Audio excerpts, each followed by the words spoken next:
gis nañ mbirum li nga xam ne moo di monnaie locale bi jamono ji mooy susciter les débats li ni mel lan la mën a indi ban impact la am ci su développement wu Sénégal ak faisabilité boobu la monnaie. De quelle monnaie? Monnaie locale. C'est-à-dire? Parce que. Sortir du franc CFA? waaw oui. Ah d'accord.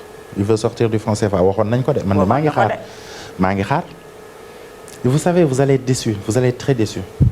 moo tax gis nga ku xam di wax ak ku xamul di wax mënuñoo bokk la ñuy wax te ki xamul di wax nag ñaare moom la ñuy gëm parce que Sénégal moo tollu foofu.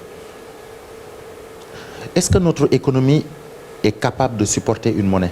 Ça, c'est la première chose.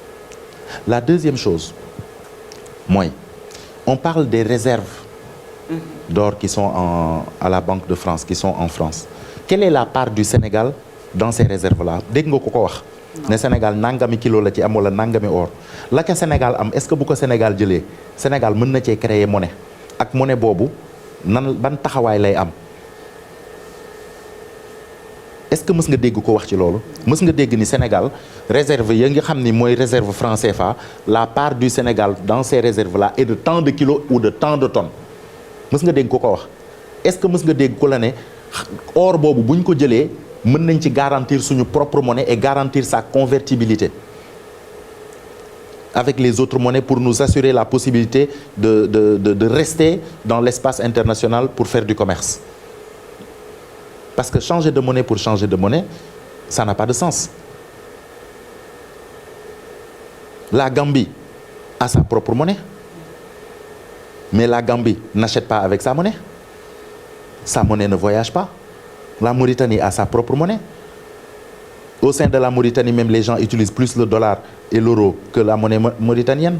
La Guinée-Conakry a sa propre monnaie.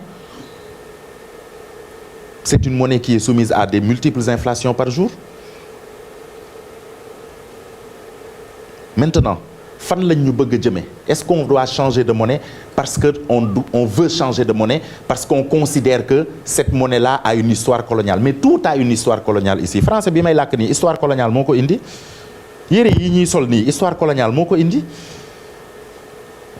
Tout a une histoire coloniale chez nous. On ne peut pas se départir de cette histoire coloniale-là. On doit l'assumer.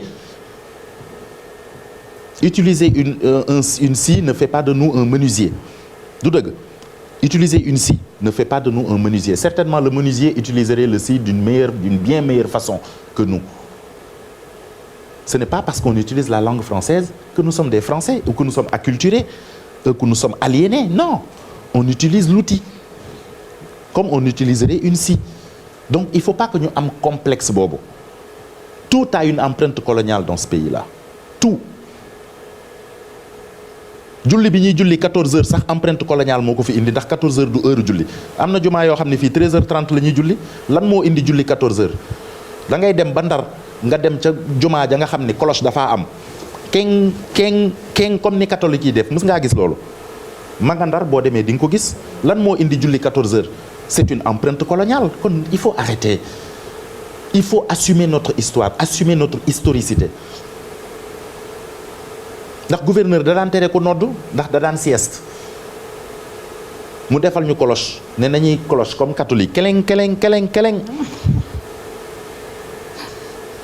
moo pousse julli bi 13h30 ba 14h ba tey ñuy julli 14h c'est une empreinte coloniale ñoom nañu commencé foofu nañu commencé ne Sénégal léegi nañuy julli 13h30 ndax tubaab bi moo fi indi woon 14h mais si c'est la révolution pour la révolution nañ def loolu.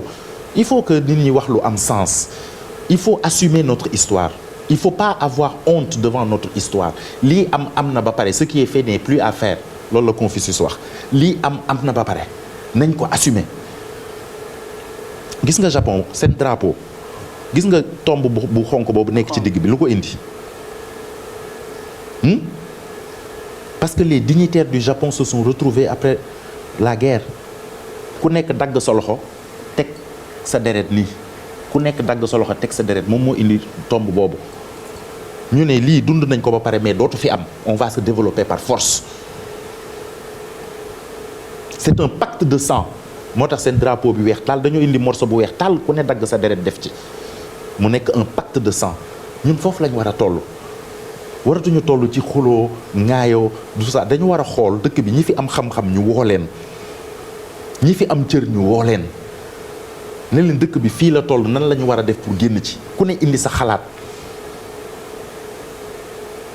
dëkk bi dañ ko war a pencoo. kenn du ko pàccoo. waruñu ko pàccoo.